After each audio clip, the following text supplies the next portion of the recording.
dia, amigos e amigas aí do Brasil todo que estão acompanhando com a gente. Como você sabe, a gente, enfrentou algumas dificuldades aí ao longo do fim de semana, estamos conseguindo colocar as coisas no lugar. Aí foi um fim de semana bastante intenso, que dia e noite o pessoal trabalhando aí para poder resolver definitivamente essa questão. É, eu mandei aí na lista de transmissão as informações, do que a gente fez, onde é que a gente está até agora, exatamente para que vocês pudessem acompanhar. E alguns podem estar se sentindo assim, pô, eu não sei o que aqui já teve, o que aqui não teve. Eu passei ali tranquilo, a gente já falou sobre poder constituinte, falamos sobre o controle de constitucionalidade, a ação direta de inconstitucionalidade, a ação declaratória de constitucionalidade, e vocês viram a técnica da petição inicial com aras, em 2 aulas. Então é onde a gente está mesmo. Hoje a gente começa com teoria dos direitos fundamentais, e aí o que a gente deve fazer? Nas próximas semanas, aí, nos próximos dias, a gente deve ajustar um pouco o calendário aí para poder dar conta de tudo até o dia do exame, que está chegando, mas está tudo sob controle, está tudo tranquilo, certo? A gente tem a nossa aula hoje sobre direitos fundamentais, vocês têm aí terça e quarta para fazer todos os exercícios que ainda porventura não tenham feito no material. Passei o material para vocês pela lista de transmissão também. Se alguém aí está assistindo não está na lista de transmissão ainda, é só mandar uma mensagem para mim, tá? No WhatsApp. Vou botar aqui de novo. Acredito que todos já estejam, já tem uma quantidade enorme de gente aqui mas mandam uma mensagem aqui para o meu WhatsApp. 25. Então manda aí que eu incluo, tá?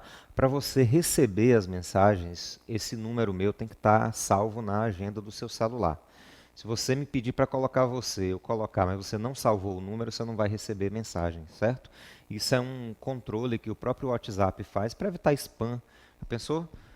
Tudo quanto fosse empresa começasse a pegar meu número e colocar em lista de transmissão, ia virar um inferno, Então é uma forma até de controlar mesmo que você autorizou que eu mandasse essas mensagens para você, salvando meu número no seu celular, certo?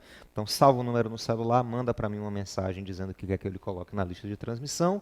Assim que a gente tiver um intervalo ou parar aqui no final da aula, eu coloco você e repasso o material que já tiver repassado para o pessoal, tá certo?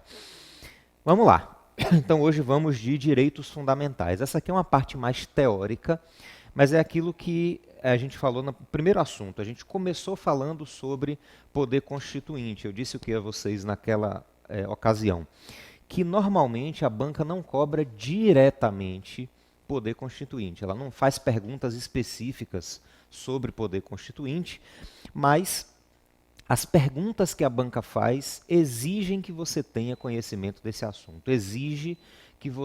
As perguntas exigem que você saiba poder constituinte para responder sobre o controle de constitucionalidade, para responder sobre as ações diretas, para responder sobre processo legislativo, inclusive, Porque você vai ver a questão dos limites da competência aí para a edição da legislação, dos decretos, enfim. A gente vai falar desse assunto também numa aula teórica. E aí a gente depois entrou com bastante prática aí vendo as ações. Agora a mesma coisa, a gente vai falar sobre teoria dos direitos fundamentais. Normalmente a banca, quando pergunta sobre alguns direitos em particular, O que a gente tem? A gente tem uma teoria geral dos direitos fundamentais. Seria uma teoria bem geral mesmo, com conceito, classificação, características, esse tipo de discussão. E depois o constituinte vai falar dos direitos individuais e dos direitos sociais. Então, basicamente, quando a gente fala aqui da teoria dos direitos fundamentais, a gente vai englobar isso. A gente vai falar desse aspecto mais teórico, mais geral, que pode cair nas questões discursivas, direta ou indiretamente, para chegar depois na questão dos direitos individuais e dos direitos sociais, que também costumam ser cobrados. Esses aí são cobrados, sim, nas questões discursivas.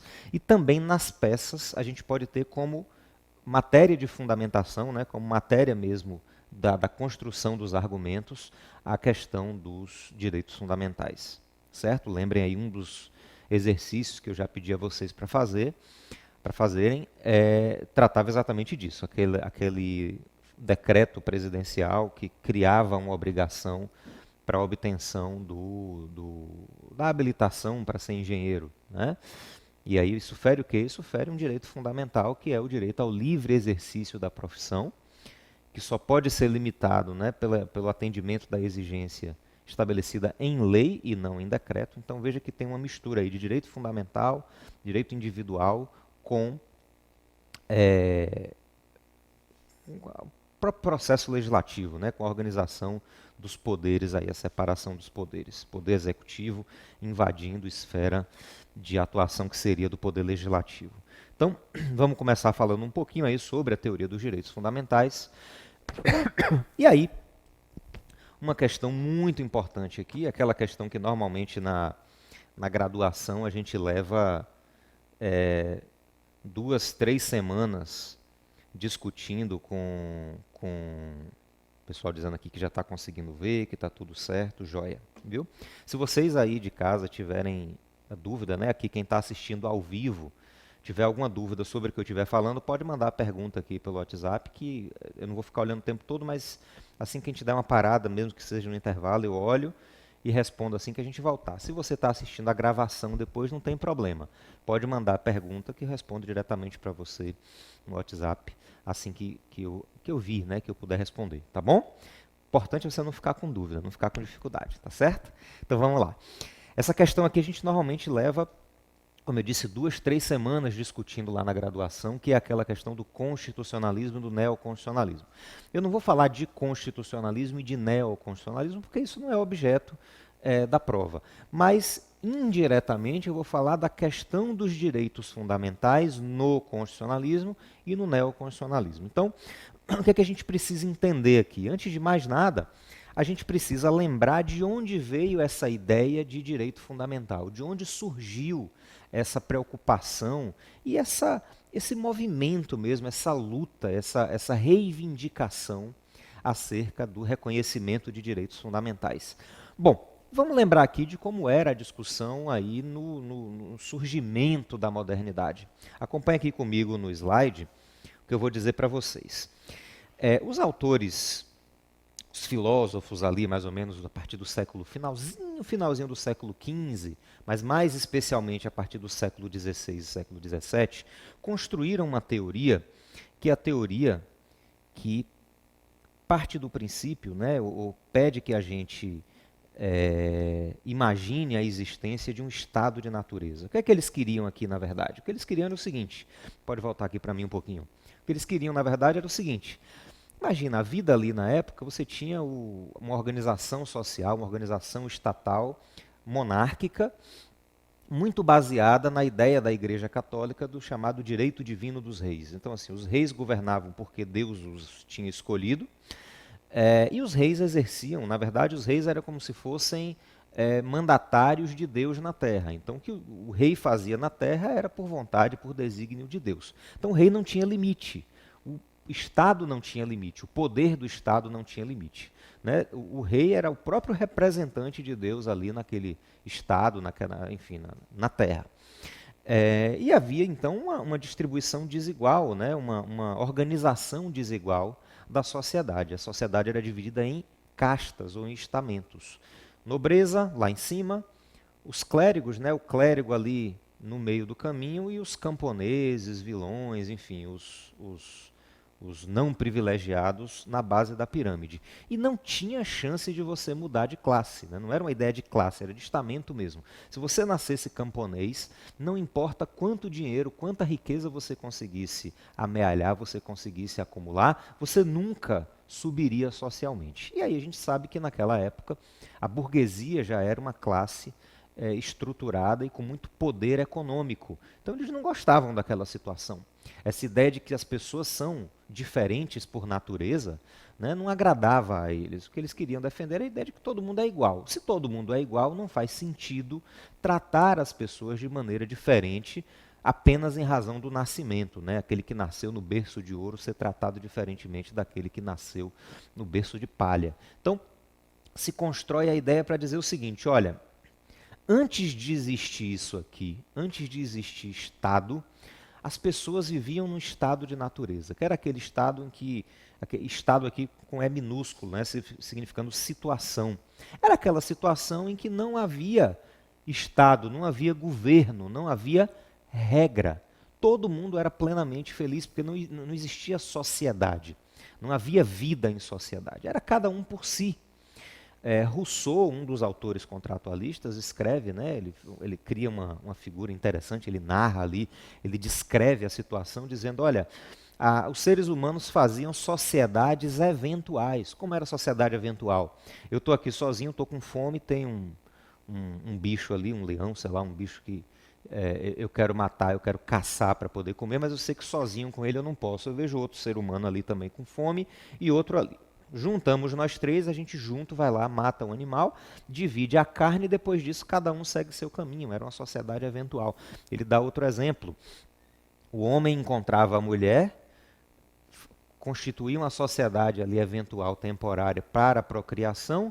Depois que o bebê nascia, o homem se picava, a mulher ficava com o bebê enquanto o bebê precisasse dela. Depois também, quando já fosse mais crescido, se picava. Quer dizer, eram aquelas sociedades eventuais, mas não estáveis. Esse era o estado de natureza. Como não existia nenhuma organização social, não existia uma sociedade, não existia regra. Porque o que impede a gente de fazer alguma coisa hoje é a existência de regras. Eu não pego ali, eu gostei do celular daquela colega ali, eu vou pegar o celular, porque eu sei que se eu fizer isso, existe uma regra, existe um ente acima de mim, que é o Estado, que vai me perseguir criminalmente, vai me prender, vai me submeter a julgamento, pode me deixar na prisão, pode me submeter a uma pena. Mas no estado de natureza não existe isso. E aí, volta aqui. No estado de natureza, quais são as características que os autores apontam? Como não existe nada acima do ser humano, todos são livres. Então eles vão falar dessa liberdade essencial no estado de natureza. Só que não é uma pessoa ou outra que é livre, não. Todo mundo é livre. Então todo mundo é igualmente livre. Daí eles dizerem que igualdade e liberdade são direitos que o ser humano tem por natureza, são direitos naturais. Locke, John Locke, em inglês, vai acrescentar um, que é a propriedade. E aí ele vai dizer que o direito de propriedade também seria um desdobramento, né, do próprio ser humano. Então todo ser humano seria livre, igual e proprietário por natureza. Então esses seriam direitos que todos têm na natureza, no estado de natureza, todos esses seriam direitos naturais. E daí aquela problemática que vocês já conhecem, né? Pode vir aqui comigo. Todos iguais, todos igualmente livres por natureza, todos igualmente livres no estado de natureza, isso aí traz um risco para a própria existência individual, porque se eu sou plenamente livre, posso fazer o que eu quiser. A colega tem um livro ali que eu gostei daquele livro, eu quero aquele livro para mim. Eu vou esperar a hora do intervalo, quando ela for ali pegar um cafezinho para tomar, eu vou tomar esse livro, vou sair correndo. Ela nunca mais vai ver esse livro na vida. Né? Estado de natureza, eu posso fazer isso porque nada é proibido, né? Só que se eu posso fazer isso, ela pode fazer também. Então, quando ela me encontrar na rua outro dia, ela pode chegar e me matar. E isso aí não é errado também, porque não tem nenhuma regra dizendo o que é certo e o que é errado. Então, repare, se todo mundo é igualmente livre, todo mundo pode fazer o que quiser, ninguém tem segurança nenhuma. Não existe segurança num estado em que todo mundo pode fazer o que quiser. Né? Então, os seres humanos, aí os autores contratualistas constroem isso de uma maneira bonita, né, com a linguagem bonita, os homens cansados de viver em eterna beligerância, os seres humanos cansados de viverem nessa eterna insegurança, como dizia Hobbes, a luta de todos contra todos, né? O tempo inteiro resolvem se unir. Então, eles se unem para sair do estado de natureza. E aí, acompanhe comigo aqui no slide. Do estado de natureza, eles se unem e vêm para a sociedade civil. Por meio de quê? Por meio de um contrato social. Então, os seres humanos celebram um contrato social. Hobbes vai chamar isso de pacto. né? Pacto. Então, pacto ou contrato social. E, pode voltar aqui, o ser humano sai do estado de natureza e ingressa na sociedade civil por meio do contrato social. Perceba que a gente está falando aqui do século XVI, basicamente, né? No iniciozinho, no finalzinho do século XV, a gente já tem alguns autores contratualistas, mas a teoria ganha corpo mesmo, e os principais autores vão escrever entre o final do século XVI perdão, o final do século XVII e ao longo do século XVIII, né? Hobbes, Locke e Rousseau, basicamente. São os três principais, embora a gente tenha outros autores muito importantes também, Guilherme de Ockham e outros, né? Bom, então, perceba que naquele momento ali, eles ainda não têm uma ideia muito clara. Eles só dizem que o ser humano, para sair do estado de natureza, celebrou esse contrato, celebrou esse pacto, criando a sociedade civil, criando uma organização coletiva, comunitária, para cuidar desses direitos naturais. Está lembrado? No estado de natureza, nós temos direitos naturais, direitos por essência, liberdade, igualdade e propriedade. Como eu não tenho como garantir esses direitos sozinho, eu me uno, crio a sociedade, para que a sociedade cuide desses direitos. Evite que um indivíduo isoladamente, exerça a força ou a inteligência de maneira a acumular tudo sozinho e violar o direito natural dos outros. Pronto, essa é a criação do Estado moderno. Contrato social, pacto social. Naquela época, século XVI, século XVII, século XVIII, se chamava assim, contrato social, pacto social. Como é que a gente chama hoje? A gente chama de Constituição. Então, acompanha aqui, esse contrato social, esse pacto social, nada mais é do que a Constituição. É a Constituição. É a Constituição. E aí, a Constituição cria a sociedade civil, e a sociedade civil precisa de um gestor. Volta aqui comigo. A sociedade civil precisa de um gestor. Quem vai ser esse gestor? O Estado. Então, a sociedade é uma coisa, o Estado é outra coisa. Eu não posso misturar Estado com sociedade. Na verdade, a gente tem uma tríade aqui: indivíduo, Estado e sociedade. Então, perceba, a sociedade foi criada para proteger os interesses e os direitos do indivíduo. E para organizar essa sociedade, para que ela faça sentido e exista de forma harmoniosa, eu preciso de um síndico, eu preciso de um gestor, de um administrador, que é o Estado.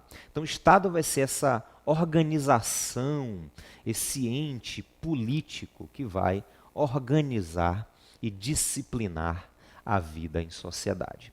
E aí, evidentemente, o que eu quero aqui é liberdade. Lembre que a gente está aqui no século XVIII já, né, quando surgem as primeiras constituições, a gente está no final do século XVIII, a primeira que a gente considera como primeira constituição moderna é a Constituição dos Estados Unidos da América, né, de 1787. A segunda vem a da França, de 1791. Então, eu falei 1800, não, 1700, né? 1787, a francesa depois de 1791. O Brasil foi um dos primeiros países a ter Constituição formal, em 1824, né? O Brasil veio aí surfou aí na crista da onda. Aliás, a gente está sempre muito à frente nesse sentido aí do ponto de vista legislativo, do ponto de vista de direito positivo. O problema do Brasil não é o ordenamento jurídico. O problema do Brasil é um problema de efetividade do ordenamento jurídico, né? O problema é de eficácia e não de legalidade. O próprio Bobbio, né, a gente considera como um problema brasileiro, mas o próprio Bobbio já dizia isso em relação aos direitos humanos e direitos fundamentais de uma maneira geral, pelo menos no Ocidente, lá naquele livrinho dele que todo mundo lê na faculdade, né? A Era dos Direitos. Ele diz lá que o problema dos direitos fundamentais hoje não é um problema de reconhecimento. Os direitos fundamentais estão todos reconhecidos. O problema é eficácia. O desafio que a gente tem agora é como tornar eficazes os direitos fundamentais. Mas, enfim, o que acontece lá então é o surgimento da sociedade civil numa época em que tudo dependia da vontade do Estado, tudo dependia da vontade do rei. Lembre você, se eu produzisse, por exemplo, cana-de-açúcar e quisesse vender a minha produção em um determinado lugar, eu precisava pedir autorização ao rei. O rei tinha que me dar uma carta autorizando a vender, a comercializar naquele lugar. E, evidentemente, o rei distribuía essas autorizações de acordo com os interesses dele, né? Então, o que é que ele fazia? Primeiro, ele dava para algum parente, para algum amigo, alguma pessoa próxima, e depois ele distribuía para os demais. Então, se eu quisesse vender lá minha cana-de-açúcar, sei lá, lá em Roraima, o rei ia ver primeiro se já não tem alguém dele vendendo isso lá. Se tivesse, ele não me autorizava, ele me autorizava a vender em outro lugar em que não tivesse ninguém ainda. Para quê? Para eu não fazer concorrência ao parente dele, ou à pessoa, né, do interesse dele. Então, repare, não tinha liberdade, primeiro, de profissão, porque eu precisava da autorização real para exercer aquela profissão, não tinha liberdade de iniciativa, porque eu precisava da autorização do rei para poder empreender, e não tinha liberdade de mercado, porque o rei distribuía as autorizações de acordo com o que ele quisesse. Além disso, geralmente o Estado tinha uma religião oficial. Então, se eu não seguisse a religião oficial, eu estava sujeito a ser perseguido, estava sujeito a sofrer algum tipo de sanção, algum tipo de punição pelo Estado. Então, perceba, a gente não tem nenhuma liberdade. Então, é evidentemente que nesse primeiro momento, toda a luta é luta por liberdade. Então, a função, lembra que quando, né, o primeiro direito natural reconhecido aí no estado de natureza é a liberdade. Então, quando se funda essa sociedade civil, a função da sociedade civil por meio do Estado é garantir os direitos naturais, garantir a liberdade, a igualdade e o direito de propriedade. E o Estado vai fazer isso. Só que o problema é o seguinte: se eu crio um grupo, uma organização que é o Estado, e digo, Estado, você tem a função, você tem aqui a tarefa, a incumbência de organizar a nossa vida. Como é que eu faço para garantir que o Estado não abuse desse poder? Eu estou dando poder para o Estado. Como eu evito que o Estado abuse desse poder? Bom, a gente precisa limitar o Estado. Se isso tivesse acontecendo hoje, a gente provavelmente teria alguma ideia diferente. Como é que a gente limita a atuação do Estado? Bom, a gente pode definir um algoritmo aí, né, no sistema de informação. A gente pode criar um sistema de controle por meio aí das mídias, por meio da tecnologia da informação. A gente podia inventar alguma coisa. Como naquela época não existia nada disso, a melhor ideia que tiveram foi o direito. A gente limita o Estado juridicamente. Como? Bom, a gente vai dizer que o Estado só pode atuar de acordo com a lei, de acordo com o ordenamento jurídico. E aí a gente precisa, então, construir esse ordenamento jurídico.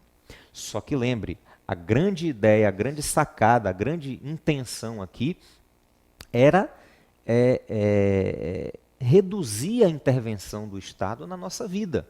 O Estado se metia em tudo. O que eu quero é diminuir a atuação, eu quero diminuir a intervenção do Estado. Eu quero ter liberdade de mercado, eu quero ter liberdade de iniciativa, eu quero ter liberdade religiosa, eu quero ter liberdade de expressão, eu quero ter liberdade. E eu quero que o Estado se meta o mínimo possível nisso. O papel do Estado aqui não é se meter na minha vida. O papel do Estado aqui é garantir que eu consiga exercer essas liberdades sem sofrer algum tipo de, intervenção, algum tipo de atrapalhamento, né, por outra pessoa, por outro indivíduo. Então, eu preciso separar aqui dois âmbitos da vida jurídica. Uma coisa são as minhas relações com outras pessoas, as minhas relações privadas. Outra coisa completamente diferente é a minha relação com o Estado. Então eu preciso aqui, já que eu vou limitar juridicamente o Estado, eu preciso criar dois mundos. O mundo do direito público, que vai dizer respeito à minha relação com o Estado, e o mundo do direito privado. Então acompanha aqui comigo o slide, ó. Sociedade civil criada, a sociedade precisa ser administrada por alguém. Quem vai administrar a sociedade é o Estado. E aí O Estado vai fazer isso juridicamente. Juridicamente. Então, a limitação jurídica do Estado. Bom, por isso eu vou ter a divisão de direito público e direito privado. Nas minhas relações com meus iguais, ou seja, nas minhas relações privadas, eu vou ter um grande estatuto jurídico, que é o Código Civil. Naquela época só tinha Código Civil. Era Código Civil, Código Penal e Constituição. O direito era isso. Né? Depois é que a gente vai ter a ramificação das várias áreas, dos vários ramos do direito. Mas a grande lei daquela época era o Código Civil. Então, no direito privado, eu posso dizer que a Constituição era o Código Civil. Então, o código era o Código da Liberdade. Agora, nas minhas relações com o Estado, eu tenho uma Constituição. E por que isso, gente? Ó, qual era a pressuposição que havia aqui? Lembra que no estado de natureza são todos iguais? Cá em cima, ó, igualdade era um direito natural. Então, se todo mundo é igual, aqui no direito privado as partes estão, ó, eu tenho aqui uma pessoa e aqui eu tenho outra pessoa. Então, as pessoas estão numa relação horizontal. Horizontal significando que ninguém aqui é melhor do que ninguém, ninguém aqui é mais forte do que ninguém, está todo mundo com o mesmo grau de liberdade para celebrar negócios jurídicos. Então, não preciso proteger o mais fraco, porque não existe mais fraco. Todo mundo aqui é igual. Mas na relação do indivíduo com o Estado não é assim. O indivíduo está aqui, então, ó, o indivíduo está aqui e o Estado